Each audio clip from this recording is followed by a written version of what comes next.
কিন্তু কোটি কোটি টাকা মারে। যে মূর্খ বন্ধু তো আমার মাস্টারকে বলছে, আরে মমতাজুল সাহেবকে দেখতে যাবেন, দামি লোক, আরে 20 টাকা দামের কেজি পেয়ারা নিয়ে যাচ্ছেন, কি বলবে? দুজনা বেশ ব্যাগ ভর্তি, ও পেয়ারা অল্প, আর এ বেশ আপেল আঙুর বেদানা নিয়ে আমার বাড়িতে আসছে। আমার স্ত্রী সব ফ্রিজে ঢোকানোর পরে আমার স্ত্রী বলছে, তোমার মাস্টার বন্ধুটা না খুব কিপটে। বলছি কেন রে? ও তো মেয়ে ছেলে, বোঝে না। কেন রে? বলছি দেখো পেয়ারা কেউ খায় না, পাখিতেও খায় না আজকাল পেয়ারা, সস্তা বলে, আর তোমার মাস্টার বন্ধু পেয়ারা নিয়ে এসেছে। দেখো কোটিপতি বন্ধু, দেখো 1200 টাকা দামের ওই বড় বড় আঙ্গুর ফল নিয়ে এসছে, আর বড় বড় ডালিম।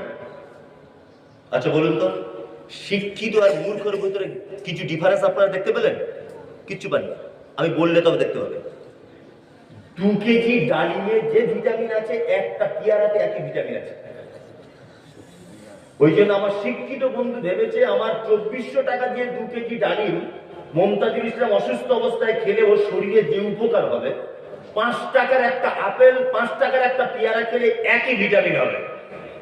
ওই জন্য শিক্ষিত মানুষ পেয়ারা কিনেছে সস্তা হলেও ভিটামিন বেশি বলে, আর ও মূর্খ সম্মান বেশি পাবে বলে দামি মাল কিনেছে, অথচ ভিটামিন নাই।